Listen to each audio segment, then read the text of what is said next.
Hello friends, welcome to the YouTube channel of Career Guidance. So today is 76th National Republic Day और आज हम चले आए हैं सालकिया का क्वेस्ट फाउंडेशन में। आज यहाँ पे एक डिबेट कंपटीशन है एंड अब देख ही पा रहे हैं कि जजेस यहाँ पे है। So hello sir. Hello sir, आप आपका नाम बताइए। रोशन पांडे। ओके, और ये जो डिबेट कंपटीशन है इसका पर्पस क्या है? इसका मेन पर्पस ये था कि बच्चे लोग से जो मतलब अपना अपना इंडिविजुअल जो ओपिनियन है कोई भी टॉपिक को लेकर के वो एक बार जानना था हमको।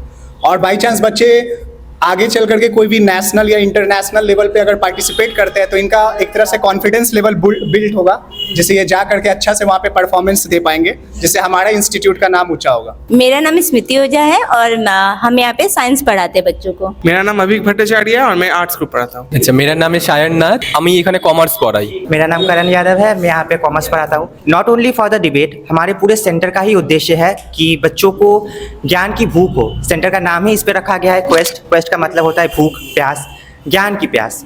हम ये चाहते हैं कि हमारे बच्चे जब पढ़ के निकले तो किताबी कीड़े बन के ना निकले। ये बच्चे आज बच्चे हैं, कल वो अडल्ट बनेंगे, वोट देंगे, और जब ये वोट देंगे तो इनकी वोटिंग पावर एक सही जगह पे जानी चाहिए। वो कहाँ से होगा? जब वो कम्युनिकेट करेंगे। रिश्ता कोई भी हो, चाहे वो रोमांटिक हो, नॉन रोमांटिक हो, हर रिश्ता खराब इसीलिए होता है जब उसमें कम्युनिकेशन की प्रॉब्लम्स हो। कम्युनिकेशन तब सही होता है जब हम पक्ष और विपक्ष दोनों तरफ देखें। आप हमारे सेंटर की चारों तरफ देख सकते हैं कि बहुत सारे देवी देवताओं की मूर्तियां हैं, पेंटिंग्स है, क्योंकि हम हमारे शास्त्र के साथ जुड़े रहते हैं और हम चाहते हैं कि हमारे बच्चे भी उससे जुड़े। अगर आप समुद्र मंथन की तस्वीर देखिए, एक तरफ वहाँ पे सुर हैं, एक तरफ पे असुर हैं। यहाँ डिबेट में भी हमने वही सिस्टम रखा है, एक तरफ ये पक्ष हैं, एक तरफ विपक्ष हैं। जब हम दोनों पक्षों की बात सुनेंगे और दोनों को समझेंगे, आमतौर पे क्या होता है अगर हम पार्लियामेंट में देखें तो दोनों एक दूसरे के ऊपर कीचड़ फेंकने में लगते हैं, जो रस्साकसी हो जाता है, टग ऑफ वॉर। असली में जो हमारे संस्कार हैं, जो हमारे धर्म है, वो हमें ये सिखाता है कि जब एक व्यक्ति बोल रहा है तो दूसरा चुप रहे, सामने वाले को बोलने दे। जब दूसरा बोले तो वो चुप रहे और सामने वाले को बोलने दे। इससे जब एक मंथन होता है, मंथन होगा तभी अमृत निकलेगा, तभी सब संस्कार फूट के निकलेंगे।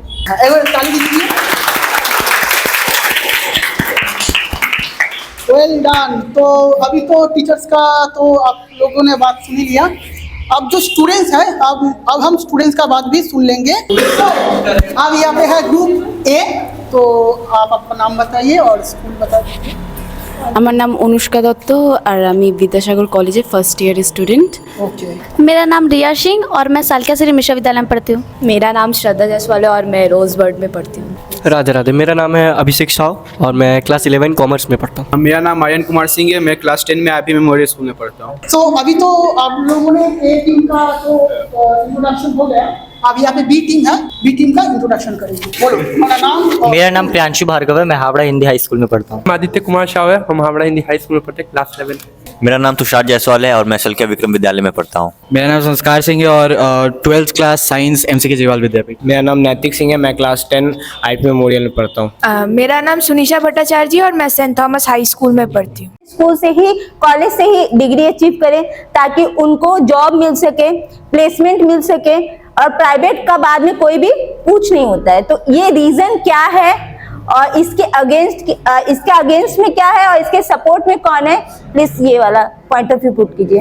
ऐसा बात रहा कि मैम का कि वो लोग बाद में जाके हाई स्कूल में क्यों वो लोग जाना चाहते हैं गवर्नमेंट में, क्यों उन्हें जॉब अपॉर्चुनिटी मिलती है, तो इस कारण से वो लोग क्यों जाना चाहते हैं। क्योंकि अगर रहा बात प्राइवेट का, आजकल प्राइवेट हो या फिर कहीं पे भी हो, आजकल हर जगह करप्शन मचा दिया गया है, हर जगह आजकल करप्शन चल रहा है। और वही रहा बात गवर्नमेंट का, अगर हम लोग गवर्नमेंट स्कूल में भी जाते हैं, अगर हम लोग के पास सर्टिफिकेट वहाँ पे भी होता है, वहाँ पे भी हमें जॉब मिलती है, वहाँ पे भी करप्शन किया जाता है। इतना पैसा दे दीजिए आपको ये पोस्ट मिलेगा, उतना पैसा दे दीजिए आपको उस पोस्ट पे ढाल दिया जाएगा। यहाँ बात करप्शन का हम क्वेश्चन नहीं किया, हम क्वेश्चन ये कर रहे हैं कि जो प्रेफर हो रहा है, क्या ये सही है कि पहले प्राइवेट में पढ़ाओ बाद में गवर्नमेंट में पढ़ाओ? और कोई अदर ऑप्शन नहीं रहता है। हाँ, तो उसमें गवर्नमेंट कितना हद तक फेलियर है, क्या उसमें कमी है, गवर्नमेंट में क्या सही करना चाहिए, तो उस चीज को बताइए। तो पहला मैम का क्वेश्चन था कि इनिशियली पेरेंट्स क्यों रेजिस्ट करते हैं अपने बच्चों को गवर्नमेंट स्कूल में डालने से। यहाँ पर मोस्ट हुआ कि जितने भी एल्डर्स बैठे हैं वो सारे हिंदी मीडियम, बंगाली मीडियम से पढ़े हुए हैं। आज देखो ये लोग कहाँ पर बैठे हैं। तो ये पेरेंट्स की सोच है कि वो लोग अपने बच्चों को कहाँ डाले। ये वैसी सोच नहीं है कि बच्चों को इंग्लिश में हम लोग ना डाल के हिंदी में क्यों डालें। ये पेरेंट्स की सोच है। कि पेरेंट्स की सोच इस जगह पर खराब है।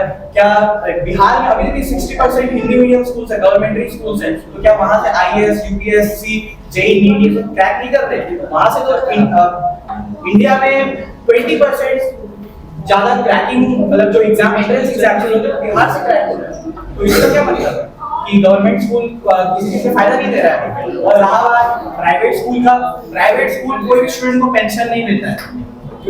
यहाँ गवर्नमेंट स्कूल हर स्टूडेंट को 10th और 12th में पेंशन बोल रहा हूँ, लाइक स्कॉलरशिप देता है कि वो लोग हायर एजुकेशन परस्यू कर सके। मेरा क्वेश्चन साइंस वर्सेस फेथ पे है।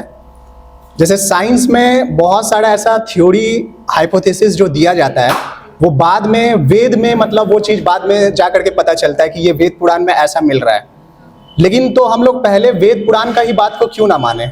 बाद में वो चीज़ तो ऑटोमेटिक साइंस प्रूफ कर ही देता है। जैसे कोई भी जैसे थ्योरी हो गया, हाइपोथेसिस हो गया, साइंस तो उसको पहले थ्योरी मानता है, फिर हाइपोथेसिस मानता है, फिर जा करके उसको प्रूफ देता है, और बाद में वो चीज़ ऑलरेडी मतलब कुछ साल बाद पता चलता है कि ये वेद पुराण में ऑलरेडी मेंशन है। तो इससे क्या रिलेटेड है मतलब? तो फिर हम लोग मतलब साइंस को क्यों माने, वेद पुराण को क्यों ना माने? देखिए ह्यूमन साइकोलॉजी बेसिकली ऐसा है कि ह्यूमन साइकोलॉजी किसी के कहने पे नहीं चलता है। लाइक सपोज मेरे को कोई बोल रहा है, उस पर्सन का दिमाग हमेशा कंफ्यूज है कि क्या वो मेरे को ऐसा बोला तो क्या वो सच है, क्या वो ऐसा होता होगा। काफी लोग का विश्वास कर लेते, काफी लोग नहीं भी करते हैं। हम लोग को प्रूफ चाहिए। अब कोई लाइक इलिटरेट पर्सन को तुम लाइक नहीं जो अब्यूज नहीं करता, लेकिन कोई तो इलिटरेट पर्सन को तुम जाके कुछ बोल दो तो क्या वो तुम्हारे बातों पर विश्वास नहीं करेगा कि हाँ मैं हाथ से आग जला सकता हूँ? नहीं, पर सोडियम हाथ में डालो, पानी डालो, आग जल गया। तुम लोग पर्सन बेसिकली हम लोग थ्योरी पे इतना विश्वास इसलिए करते हैं क्योंकि हम लोग प्रूफ चाहिए हर चीज का प्रूफ चाहिए। अब हाँ वो वेद में लिखा है तो वो लोग भी तो कहीं ना कहीं से रिसर्च की। ऐसा नहीं है कि वो लोग को एक ही दिन सो रहे भगवान आके उनके दिमाग में बोल दिए और वो कुछ भी लिख दिया, वो आज हम लोग वेद मान के चलते नहीं। वो लोग भी काफी रिसर्च किए, काफी कुछ जिसको आज हम लोग साइंस का नाम देते हैं। लेकिन जैसे कोई साइंटिस्ट अगर कोई थ्योरी दी है, बाद में दूसरा साइंटिस्ट आकर के उसको गलत साबित कर देता है, तो वो 100% तो सच नहीं है। लेकिन वेद पुराण का बात को अभी तक कोई गलत साबित नहीं कर पाया। तो इसमें क्या है ओपिनियन है आपका? साइंस का तो बात गलत हुआ है, बहुत सारा थ्योरी गलत हुआ है, लेकिन वेद पुराण का बात गलत नहीं हुआ है। तो इसमें क्या बोल सकते हैं? बोलो। साइंस इज डेवलपिंग, साइंस एक तरह से सबसेट ही है वेद का। हाँ तो वही तो बताना है। फिर मतलब इसका मतलब साइंस गलत है? फिर साइंस गलत नहीं हो सकता। तो फिर काफी सारा चीज प्रूव होना बाकी है। इसका मतलब ये नहीं कि साइंस गलत है। साइंस जो चीज प्रूव नहीं कर पाए वो भी धीरे-धीरे प्रूव कर रहा है। हम लोग न्यूक्लियर फिजिक्स हम लोग बट 100% तो प्रूफ नहीं कर पा रहा है ना।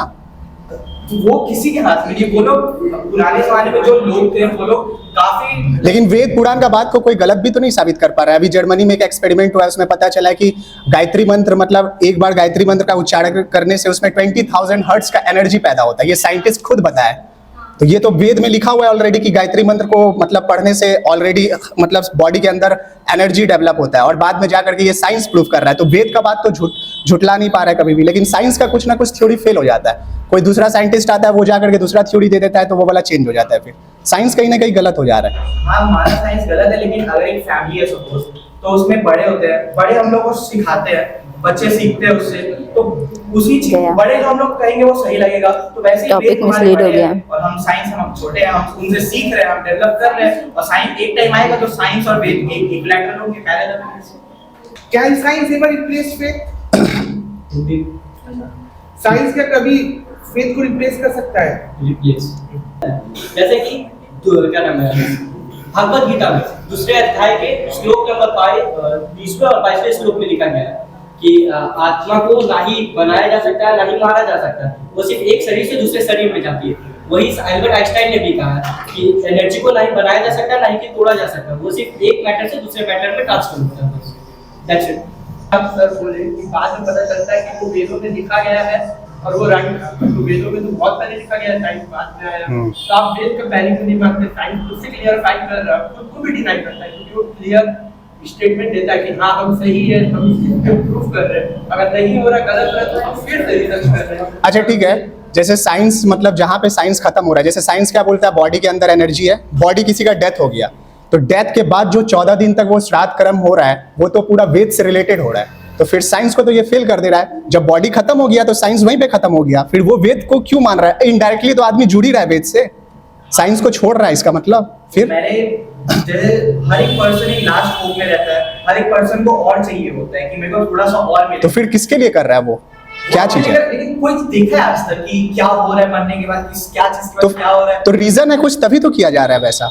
साइंस तो वहां खत्म हो गया, साइंस तो बता रहा है कि बॉडी डेथ मतलब सब कुछ खत्म, उसके आगे तो कुछ नहीं है। फिर वो 14 दिन तक जो हो रहा है, इतना क्रियाक्रम हो रहा है, वो सब क्या है? वो लोगों का मानना है, वो उसके इनडायरेक्टली इसका मतलब हम लोग जुड़ रहे हैं साइंस मतलब वेद से। वेद, लेकिन वो अलग चीज हो गया ना, वो लोग का मानना है, वो लोग का अंधविश्वास हो गया। मतलब वो नहीं कह रहा कि 14 दिन तक वो जो क्रियाक्रम होता है वो अंधविश्वास नहीं है, लेकिन लोग जो सोच रहे हैं वो गलत है ना। मतलब जितना भी हम लोग के घर में ऐसा हो रहा है, हम लोग बस उस पे अंधविश्वास पे कर रहे हैं सब कुछ। ये नहीं कह रहा मैं, लेकिन ये सबका अलग अलग पर्सपेक्टिव। जो लोग नास्तिक है वो लोग तो ये सब पूजा नहीं करता। नहीं, नास्तिक लोग भी इनडायरेक्टली करता है, मतलब ये सब चीज को तो मानता है डेफिनेटली, हम भी देखे हैं, ऐसा तो मानता ही है। वेद पुराण से आखिर में कहीं ना कहीं जुड़ ही जाता है साइंस को छोड़ करके, तो उस पे क्या कहना है? पॉइंट है, हम लोग 14 दिन के बाद वो तो क्रिया कर सकते हैं, उससे क्या होता है? आप क्या कहते हैं? मतलब वही, मतलब क्यों साइंस तो यहाँ पे फेल हो गया, तो कहीं ना कहीं हम लोग वेद पुराण से तो जुड़ ही रहे, फेथ को ही मान रहे हैं डेफिनेटली, जा करके लास्ट में इनडायरेक्टली फेथ ही पे मान रहे हैं। बोलता है कि आप 14 दिन तक ये करो, आप हाँ, साइंस 14 दिन से करने से क्या होता है? वेद से जुड़ जाते हो। हाँ, इनडायरेक्टली आप वेद से जुड़ रहे हैं, इसका मतलब आप वेद जो है ज्यादा वैल्यूएबल है साइंस के अकॉर्डिंग। ये लोग अपना टॉपिक भूल जा रहा है कि लोग साइंस को आगे बढ़ रहा है। ये 14 दिन कर रहे हैं हम लोग, ठीक है, कोई भी कर रहा है, साइंस वाला लोग नहीं कर रहे हैं, इससे क्या फायदा हो रहा है, क्या नहीं हो रहा है? अगर कुछ फायदा नहीं है तो 14 दिन तक ये जो काम हो रहा है ये क्यों करना है?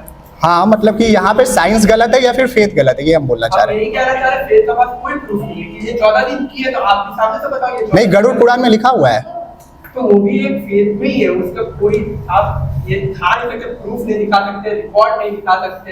अब बाद में जब आप जैसे बोले बाद में प्रूफ हो रहा है, तो पहले लिखा हुआ तो पहले से क्यों नहीं मानते? प्रूफ पे आखिर मानते, साइंस ही उसे प्रूफ कर रहा है कि हाँ ये सब चीज हो रहा है, तो आप साइंस ही मान लेना कि आपको भरोसा है कि साइंस अगर बोला है तो सच है कि ये चीज होता है। अगर ये सब कुछ पहले से लिखा है तो पहले से क्यों नहीं माना जा रहा है? साइंस को बोलते हैं कि हाँ ये सब पहले से हो रहा है, आप डायरेक्ट मान लो। ये सब बाद में प्रूफ कर रहा है साइंटिस्ट कि होता है, तो आपको प्रूफ ही चाहिए, तो सबको प्रूफ चाहिए, तो प्रूफ के लिए साइंस प्रूफ देता है। तो फिर साइंस तो आफ्टर डेथ कुछ प्रूफ नहीं कर पाया है, तो क्या हो रहा है क्या नहीं हो रहा है, बट वेद पुराण में तो लिखा हुआ है।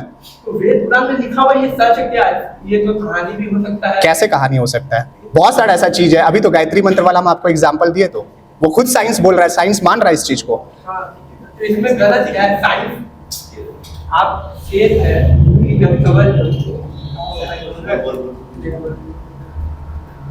अच्छा, साइंस वर्ड फेथ तो इधर वाला है ना, तो हमसे अच्छा साइंस वाला बोलो। हाँ, मैं फेथ से सवाल पूछना चाहता हूं।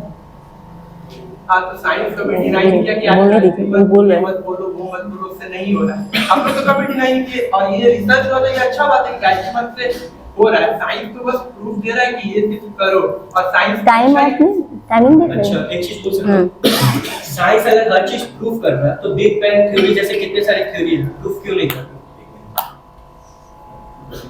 हाँ बोलो बोलो।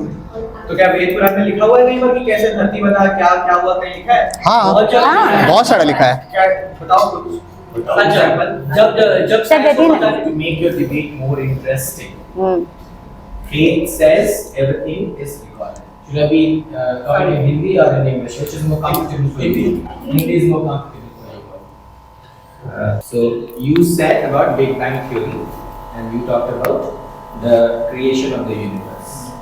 हाँ, पसीना। बिग बैंग थ्योरी से अणु और परमाणु का संचार करना, और आपने कहा पृथ्वी का उद्गम। आप लोगों ने कभी तांडव के बारे में सुना है? शिव तांडव के बारे में सुना है? What is शिव तांडव एक्चुअली? एक्चुअली हम शिव तांडव ना, का एक संस्कृत का नाम इंग्लिश में जिसको बोला जाता था कॉस्मिक डांस। क्या बोलते हैं?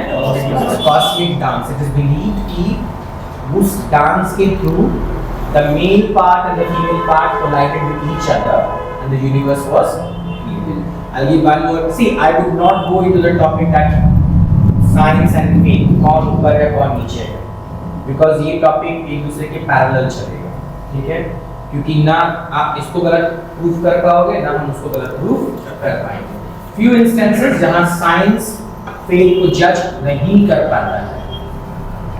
साइंस आप लोगों को मार्क्स दे दे देखे हो, पहले वाले में कार्डियोलॉजिस्ट लोग यूज करते हैं लाइन कितना लिखा फ्लैट लाइन लिख दे वही एक पॉइंट आता है जहां पर साइंस फ्लैट लाइन में चल जाता है। तुम सोचो फैक्ट किसका ज्यादा बिहेवियर से If I say साइंस का उद्गम अगर देखा जाए, उद्गम starting point which century? Science SCIENCE formal document, formal education 17th century industrial revolution, if I am not wrong. Industrial revolution ये कितना पुराना है? More than 5000 years. That's a documented. वो एक डॉक्यूमेंट कार्बन डेटिंग से कहा गया है। बहुत पुराना। तो वेद में ऑलरेडी कई सौ हजारों लाखों वर्ष पहले ही बता दिया गया है। क्षितिजल पावक गगन समीरा पंचतत्व रचित यही अधम शरीरा। क्षितिजल पावक गगन समीरा पंचतत्व रचित यही अधम शरीरा। 5 elements of the universe. Science का प्रूफ किया कि हमारा बॉडी 5 एलिमेंट्स से बना हुआ है। वेद साइंस जब पैदा भी नहीं हुआ था उसके पहले हमारे भारत में प्लास्टिक सर्जरी हो चुका था। सुश्रुत का नाम आप लोगों ने सुना होगा, आचार्य सुश्रुत, जिन्होंने फर्स्ट प्लास्टिक सर्जरी नोज के ऊपर किया था। So this debate will go on. This debate will go on. तो कहीं ना कहीं हम लोग साइंस मतलब साइंस से फेथ से तो जुड़ ही रहे हैं ना, तो ये इसमें क्या मतलब आप लोग का ओपिनियन है? जैसे सर अभी बताया कि प्लास्टिक सर्जरी ऑलरेडी इंडिया में हो चुका था। भगवान गणेश का जो सर कटा था, हाथी का सर जोड़ दिए थे। जैसे अभी हम लोग यूज़ करते हैं मोबाइल में वीडियो कॉलिंग, तो इस टाइम महाभारत के काल में संजय जो थे वो वीडियो कॉलिंग पे वो उसको दिखाए थे धृतराष्ट्र को।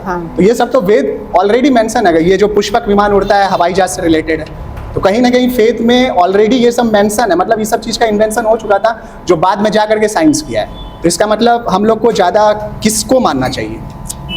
सर जैसे आप बोल रहे हैं कि वेद में सब कुछ लिखा, जैसे सर बोले प्लास्टिक सर्जरी का भी लिखा हुआ, तो अगर आज किसी को प्लास्टिक सर्जरी करवाना होगा वो तो डॉक्टर के पास जाएगा, ना तो साइंस से रिलेट करता है, वो तो ऋषि के पास नहीं जाएगा। क्योंकि धीरे धीरे वो सब विद्या भी लुप्त होते जा रहा है। तो इसमें हम लोग, इसमें साइंस की गलती नहीं है, इसमें तो मतलब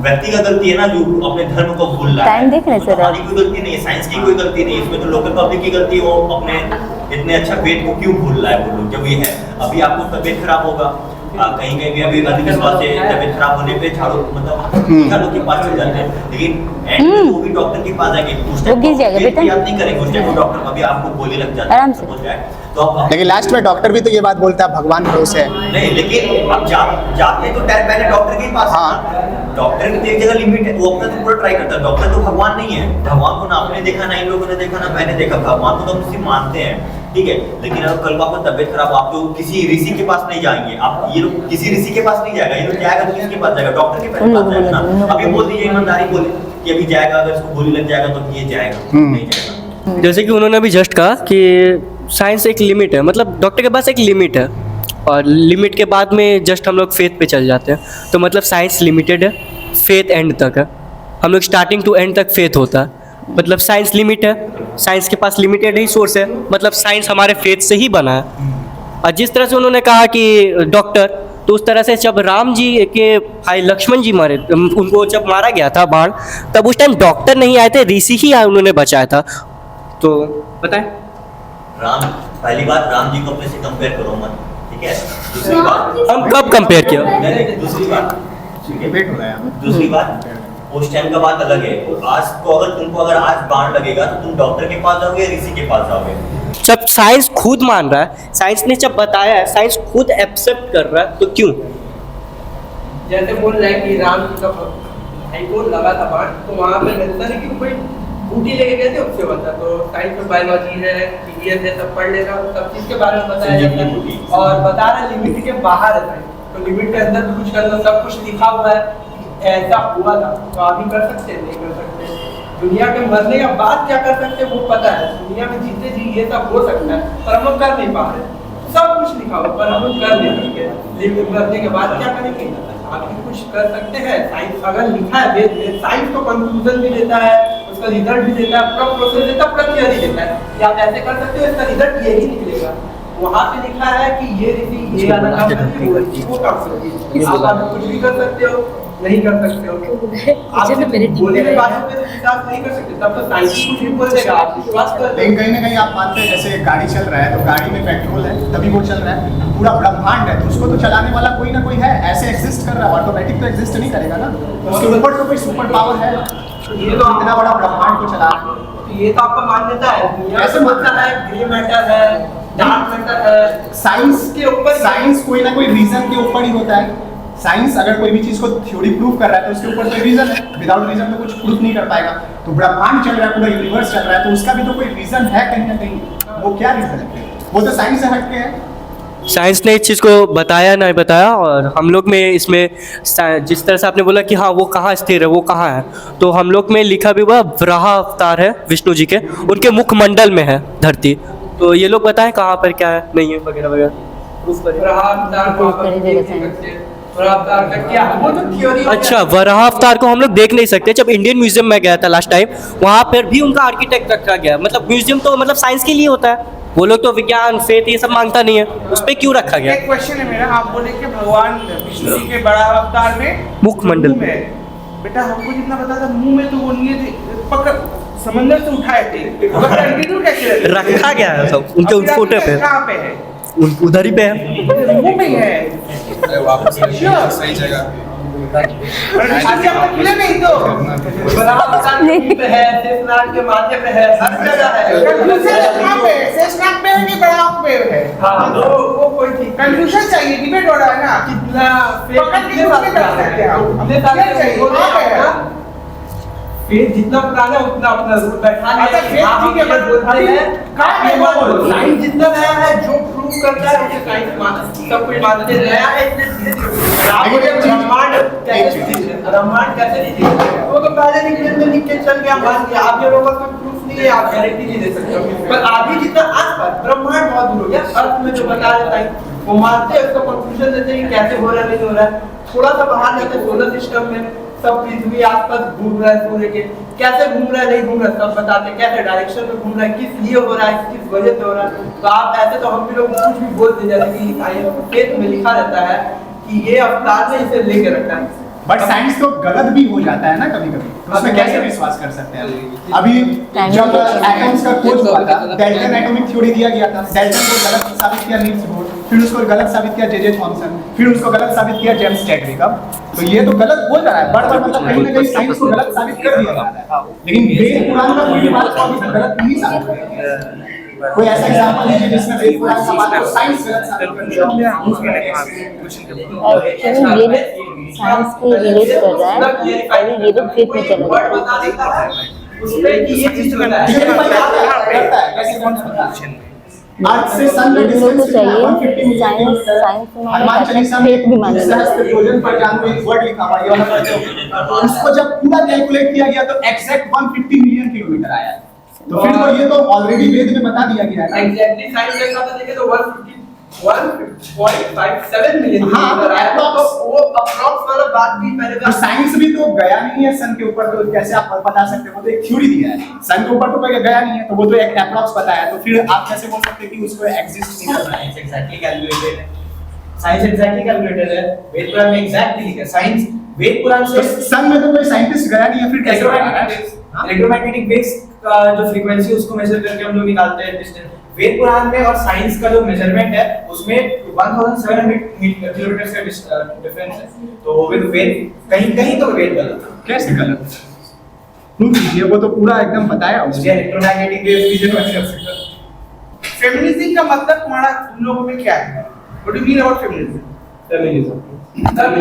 मेरा क्वेश्चन था। The question is सब continuous, okay? Part 2 में इसका, और इसका आंसर दो। फेमिनिज्म क्या है हमारे अकॉर्डिंग? तुम लोग के फेमिनिज्म का मतलब क्या है? फेमिनिज्म का मतलब कि लड़का लड़की को अगर सेम वर्क फील्ड में काम करे, सेम लेवल पे तो सेम इनकम मिले, और लड़की लोग को अपना मतलब आज़ादी मिले कि वो कौन सा कपड़ा पहनना चाहती है, उसको मतलब कोई सप्रेस ना करे कि वो मेरा जो मंजे वही कपड़ा पहने। Head to head. और किसी का मतलब जैसे ये बोला कि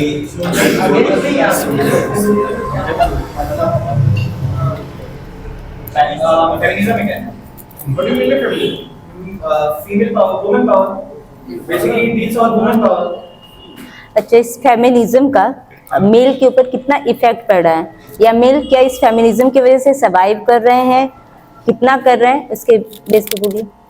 हाँ, मेल सर्वाइव ऑब्वियसली कर रहे हैं। वो लोग का सोच है। अब जैसे कुछ लोग सोचते हैं कि वुमेन को आगे नहीं बढ़ने देना चाहिए, वुमेन क्यों स्कूल जा रही है, लड़की क्यों स्कूल जा रही है, क्यों जॉब कर रही है, क्यों कुछ कर रही है। लेकिन ये चीज नहीं, ये चीज उन लोग का सोच है ना। अब वुमेन हम आगे जा रही है। अब कई घर में हम देखे हैं कि कुछ जैसे मेरी लाइक रिलेशन में कोई है, उनके वो जो फीमेल है वो घर चलाती है और घर लड़का घर में बैठता है। तो वुमेन ऑब्वियसली उनको आगे बढ़ने देना चाहिए। इसका मतलब ये नहीं कि वुमेन को पीछे डालो। लोगों का सोच क्यों बढ़े? मेरा सवाल है, तुम्हारा ये सोच है कि लड़की को पढ़ना चाहिए, इज इट जस्टिफाइड? हाँ, अगर लड़के लोग आगे बढ़ रहे हैं, लड़के लोग सब चीज कर रहे हैं, तो लड़कियों को भी करना चाहिए। अब सब जेंडर इक्वालिटी का बात करते हैं तो लड़कियों को भी करना चाहिए। ऐसे ही उन लोग में क्या है, उन लोग लड़के आई थिंक क्या इंडिया जैसे देश पर एप्लीकेशन हो सकता है? इंडिया जैसे देश पर ये बात मतलब हो सकता है? हम लोग से पूछिए। अगर सब माने तो हो सकता है। और ये भी पूछिए जो सबका छोड़ दो, तुम अपना पॉइंट। अब प्रेसिडेंट वो वुमेन है, इंडिया की प्रेसिडेंट वुमेन है। क्या अगर प्राइम मिनिस्टर में वुमेन इंदिरा गांधी, तो वुमेन आगे बढ़ रही है देश में। प्रेजेंट सिचुएशन क्या है? हम एक्चुअली ये क्वेश्चन के उसका आंसर नहीं आया मेरे को। मेल किससे इफेक्टेड है, 65% वुमेन लिटरेसी, वुमेन का वो अलग रिपीट करिए। इंडिया में आज तक बढ़ा। कहां से वुमेन को पीछे रखा जाता है? काफी गांव रूरल एरियाज में वुमेन को काफी पीछे रखा गया है। और जनरली देखा जाए तो काफी वुमेन आगे ही है। हाँ, promoting of feminism does not hamper your career. नहीं, you obviously Hindi sir, Hindi में फेमिनिज्म भले क्वेश्चन बोल रहे हैं। अच्छा, क्वेश्चन हिंदी में बोल रहे हैं। फेमिनिज्म को जो प्रमोट कर रहे हैं हम सब, उसका तुम्हारे करियर पर क्या इफेक्ट पड़ सकता है आज के सोसाइटी पर खड़े होकर?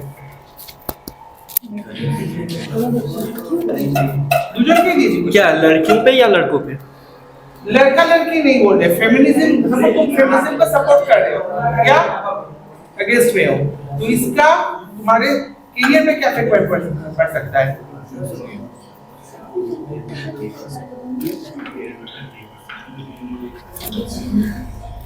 नहीं सर देखिए, ये हम लोग करियर पे इफेक्ट नहीं पड़ सकता है। अगर समझ लीजिए फेमिनिज्म को बढ़ावा देके एक लड़की को सब एजुकेशन प्रोवाइड किया और हम और वो एक जाते जॉब इंटरव्यू के लिए, और वो भले ही हमसे काबिल है तो वो सिलेक्ट होगी। इसका मतलब ये नहीं हमको जॉब नहीं मिला, मेरा करियर अफेक्ट हुआ, उसके हम योग्य नहीं है करियर का, इसलिए हमको वो नहीं मिला। बस कुछ प्रभाव पड़ रहा है कि नहीं पड़ रहा है तुम्हारे करियर पे? अगर तुम नारी बाती को सपोर्ट करते हो तो तुम्हारा करियर में कुछ प्रॉब्लम होगा कि नहीं होगा? नहीं, कुछ प्रभाव तो नहीं पड़ेगा। बस ये नारीवादी को अगर इक्वालिटी चाहिए तो इक्वल जाके करना बस। अब आप रिजर्वेशन में बोलेंगे कि लड़कियों को आगे कर दो, लड़कों को बाद में दिया जाएगा, तो आप इक्वालिटी करें तो हर जगह इक्वल रहो, ऐसे कोई फर्क तो नहीं पड़ेगा। बस आपको इक्वल रहना तो हर चीज में। कहीं पे आप फेमिनिज्म दिखाओगे कि हम लड़कियां हैं हमको छूट मिलना चाहिए, और कहीं पे दिखाओ कि हम लड़कियां को छूट नहीं मिल रहा है, ऐसा नहीं होता है। भगवान के द्वारा ही है कि इसमें फिजिकल पावर ज्यादा है, जैसे लड़कियों में कम है, एक पूरा साइंटिफिक प्रूफ है, तो आपको छूट तो मिल रहा है, पर आप छूट का गलत इस्तेमाल करते हैं। अच्छा, अभी इंडिया टीम का कैप्टन कौन है? इससे एक रिलेटेड क्वेश्चन है यही सर से। क्या बोले? इंडिया टीम का क्रिकेट मेंशन करिए, मेल की फीमेल? हाँ, मेल का। रोहित शर्मा। और फीमेल का? स्मृति ईरानी। अभी आप बोले कि जेंडर को इक्वलिटी देना चाहिए, तो फिर आप क्रिकेटर का फिर वुमेन को मेन वाला पे आप क्यों?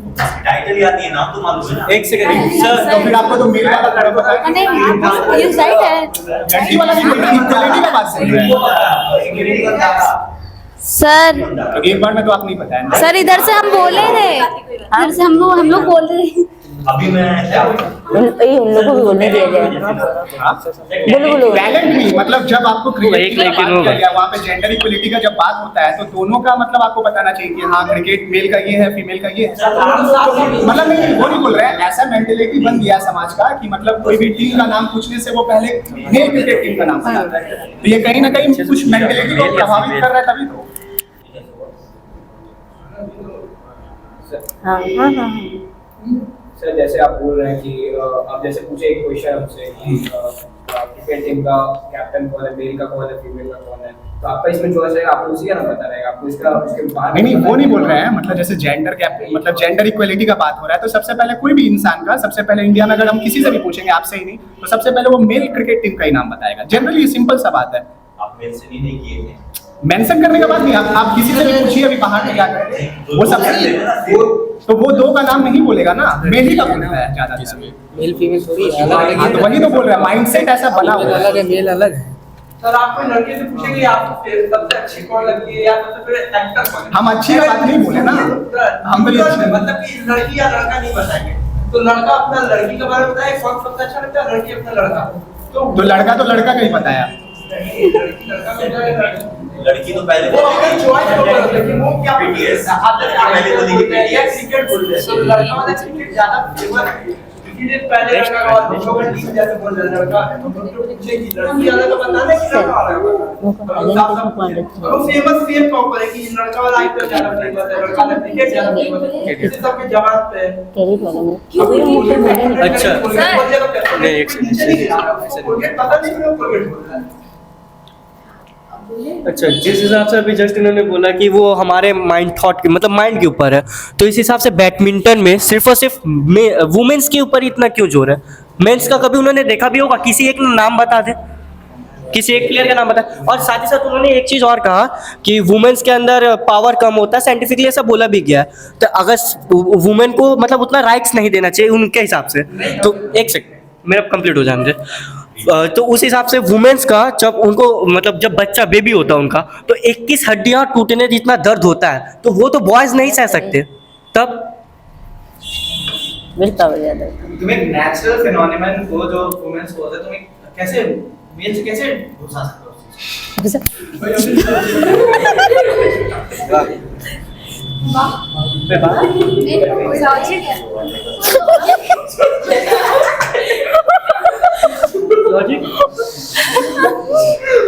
लॉजिक क्या?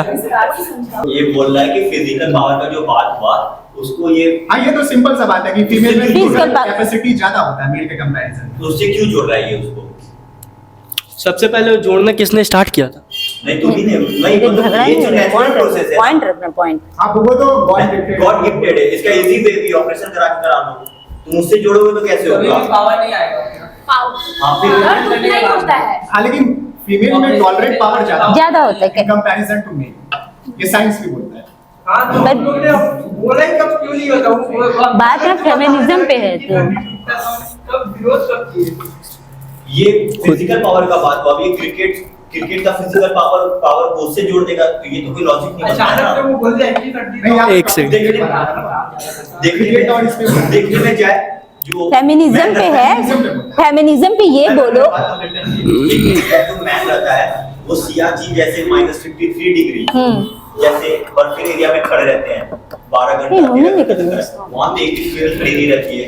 बोलो क्या बोलोगे इसमें? वहाँ पे मेल ही क्यों खड़े रहते हैं? तो बुझा ही नहीं पावर गया। ज्यादा है ना। सारा मतलब रेगिस्तान में राजस्थान के 53 डिग्री सेल्सियस रहता है। इतने गर्मी में तो हम तो किसी गर्ल को नहीं देखते हैं वहाँ पे। ठंडी एरिया में देखेंगे ज्यादा ठंडा रहती है क्योंकि उनको ज्यादा प्रॉब्लम है। गवर्नमेंट भी इस चीज का ध्यान रख रहा है कि उनका फिजिकल पावर कम हो जाए, इसलिए आज तक कभी सुना है लोगों ने कि ये फीमेल शहीद हो गई? आने वाले हाँ फीमेल शहीद हुई हैं, आने वाले तो हुई हैं 100 में कितना? एक तो हुई है ना। तो आपने बोला कभी सुना है क्या? एक्चुअली देखो 100 में सर एक सुनो सुनो सुनो सुनो सुनो, अभी फीमेल को जितना चांस मिल रहा है उतना फीमेल आगे बढ़ी है। फीमेल को वहां तक चांस ही नहीं मिला है तो फीमेल कहाँ से जाएंगी? फीमेल पायलट भी है, पहले थी नहीं थी, पायलट में भी बहुत फीमेल शहीद हुई हैं, हुई है सब जगह हुई है, ऐसा नहीं कि नहीं है, है पर उनको चांस नहीं मिला। अब चांस मिल रहा है तो वो जा रही हैं, तो जब जाएंगी इक्वली चांस मिलेगा तभी तो वो इक्वली रिप्रेजेंट होगा। इक्वली तो चांस मिला ही नहीं है, इक्वली चांस मिलेगा वो जाएंगी तो ऑब्वियस सी बात है आप सुनोगे इतना ज्यादा। पावर है तभी तो, मेंटल पावर है तभी तो। Mental power top rank to obviously जितना अभी तक हम देख रहे हैं सब फीमेल ही हो रही है।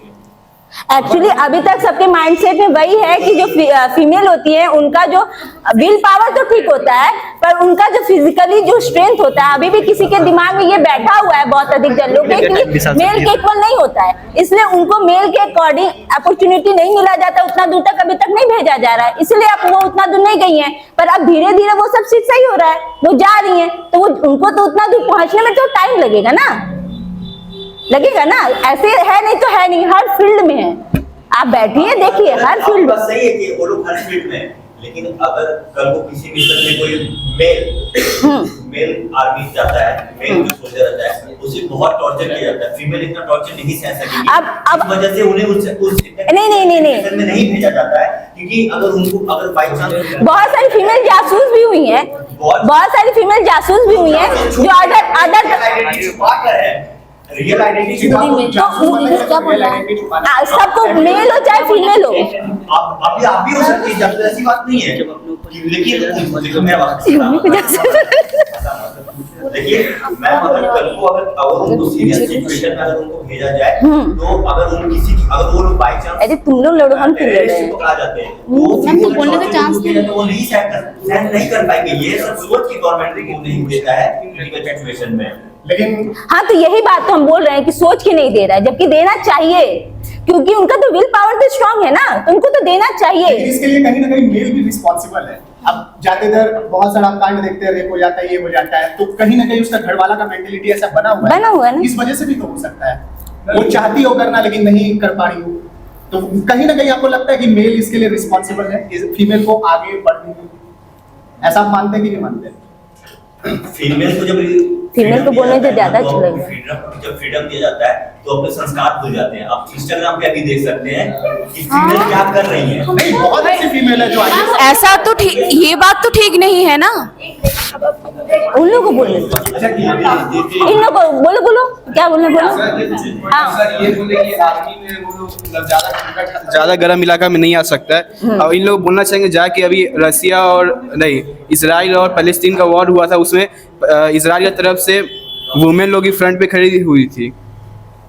शुरुआत में तो बड़े ओपिनियन सबको बताना है, कोई फेमिनिज्म के पक्ष में या अगेंस्ट में कुछ बताया नहीं, अचानक से वो लोग अपने आप को अगेंस्ट में ले लिए। सवाल पूछा जाए उसमें दोनों का अपना हाँ एक ही चीज के ऊपर ना, वो दोनों का अपना मत चल रहा है। तो डिबेट है तो एक टॉपिक के अगेंस्ट भी तो हो ही सकता है। अगर मान लीजिए आप किसी टॉपिक के दो टॉपिक के ऊपर क्वेश्चन पूछा गया, अगर आप उसके सपोर्ट में है तो कोई जो है उसके अगेंस्ट में भी हो सकता है ना।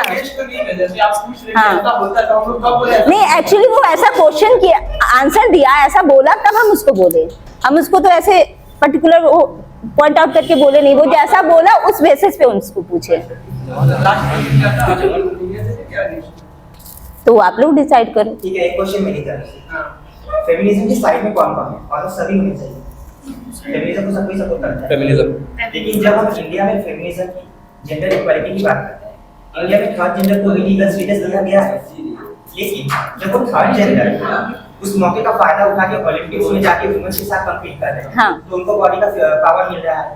जब वो वुमेन्स के जो लिए जितनी भी फैसिलिटीज हैं, एक आदमी जो खुद को ट्रांस बताता है वो सारी फैसिलिटीज ले सकता है, जबकि दूसरे आदमी के साथ पार्शियलिटी हो गई, तो उसका कैसे डिफेंड ए साइड पहले डिसाइड कर लीजिए कौन साथ में और कौन आगे क्वेश्चन है।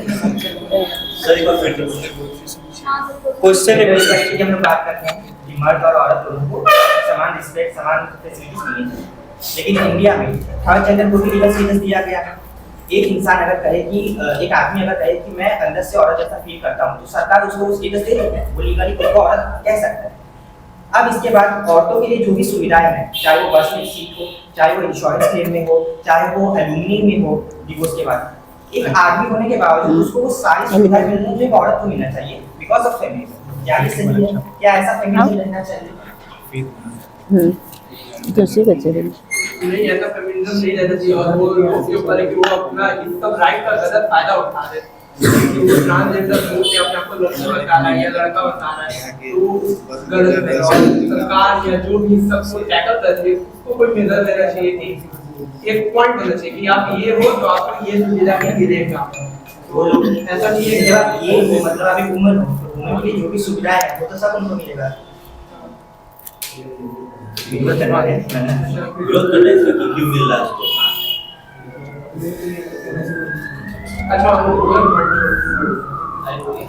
तो उसके लिए कुछ उसके लिए अलग सिस्टम बनाना चाहिए, उस चीज़ के एक उस पर्टिकुलर चीज़ के लिए अलग सिस्टम बनाना चाहिए, मतलब उस जेंडर के लिए एक अलग सिस्टम बनाना चाहिए।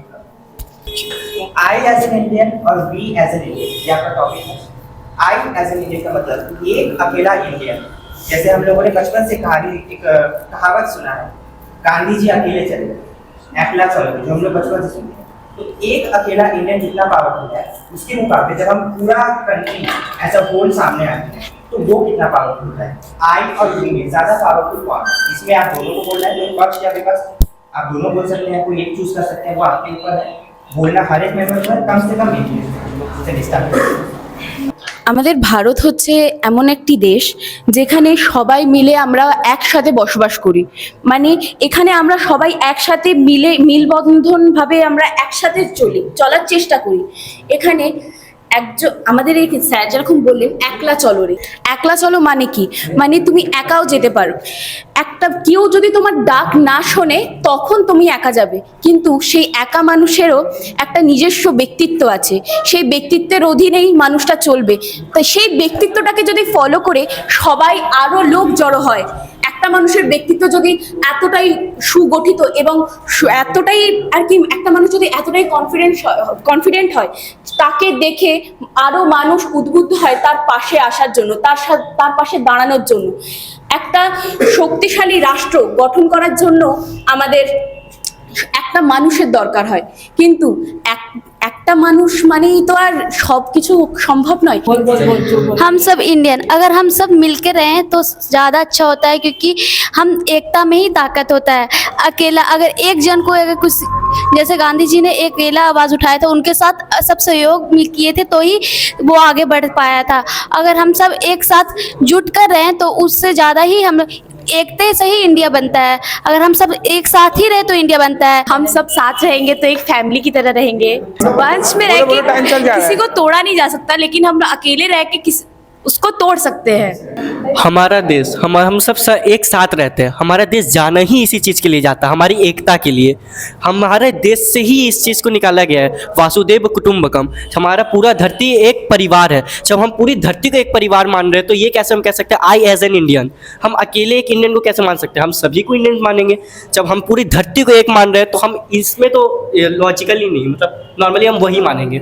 जैसे कि बोला कि एक अगर हम अकेले रहे तो हमें तोड़ा जा सकता है, अगर हम सब साथ मिलकर रहे तो उस चीज़ को तोड़ना मुश्किल है। अगर वहीं हम किसी आर्मी से लड़ने जा रहे हैं, अगर हमारा अकेला जवान जाता है तो वो हार के ही आएगा। बट वहीं पे अगर हम लोग बहुत सारे जवान जा रहे हैं, हमारे देशवासी जा रहे हैं, एक साथ सब कोई है, एक संगठन है, तो उन्हें तोड़ना मुश्किल रहेगा। तो हमारी एकता में ही बल है। अगर हम लोग साथ हैं तब हम लोग अच्छे से जी पाएंगे। अकेले जाएंगे ज़्यादा दूर नहीं जाएंगे, बट सबके साथ जाएंगे बहुत दूर तक, बहुत आगे जाएंगे। हम वी एज एन इंडियन को ज़्यादा प्रीफर करेंगे, क्योंकि इंडिया में जैसे सबको पता है कि इंडिया बहुत सारा स्टेट और कास्ट में डिवाइड है, और कुछ स्टेट में ऐसा भी है कि अगर आप हिंदी नहीं बोल पाते तो आपको स्टेट से बाहर कर देता है। मतलब बहुत स्टेट में ऐसे वो अपना स्टेट को लेके प्राइड करते हैं, अपना कंट्री को लेके प्राइड नहीं करते। हम लोग को ये फैलाना चाहिए कि हम सब एक ही देश के नागरिक हैं और हर सब में प्रेम होना चाहिए। और हमारा कॉन्स्टिट्यूशन भी कहता है कि we the people of India, तो इसीलिए हम लोग को एक एकता रहना चाहिए। जैसा कि इंडिया हमारी माता है, तो एक माँ का काम है कि सबको सब परिवार को एक साथ रखना। वैसे ही हमें हमारी जैसे माता है तो वो हमें एक साथ रहना चाहिए, तो हमें एक साथ रहना चाहिए। हमें अंदर की जो दुश्मनी है उसे अपने बीच में ना लाना चाहिए।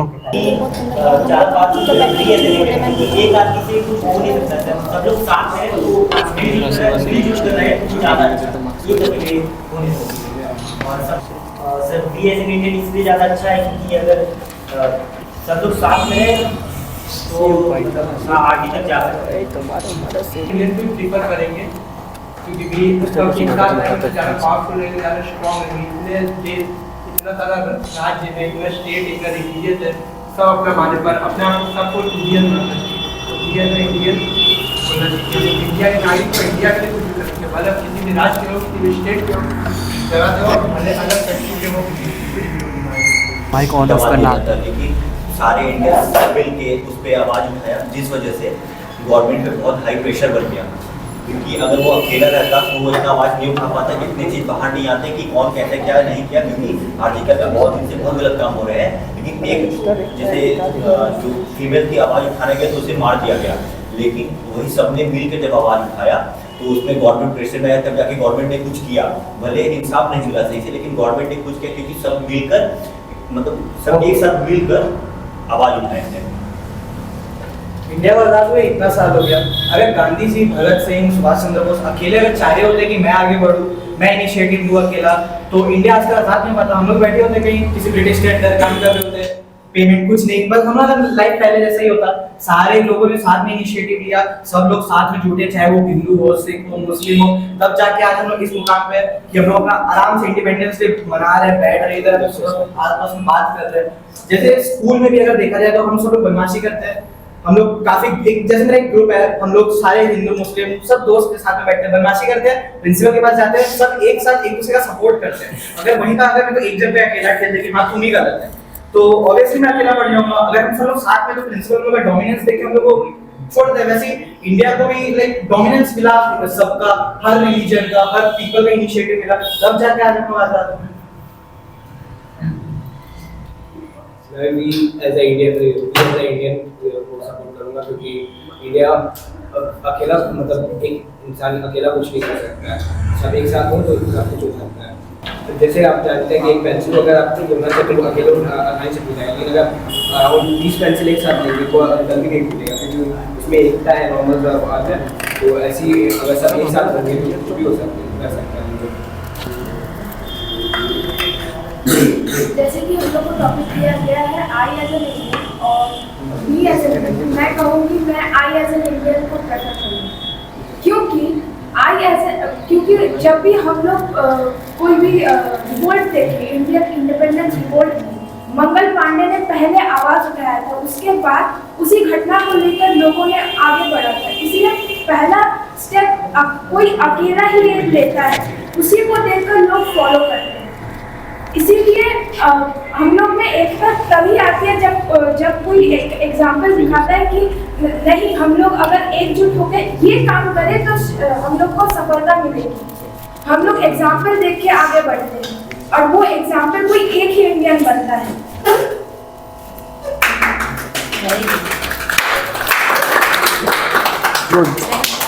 सो अगर आप लोगों को ये वीडियो पसंद आया तो मेक श्योर लाइक कीजिएगा।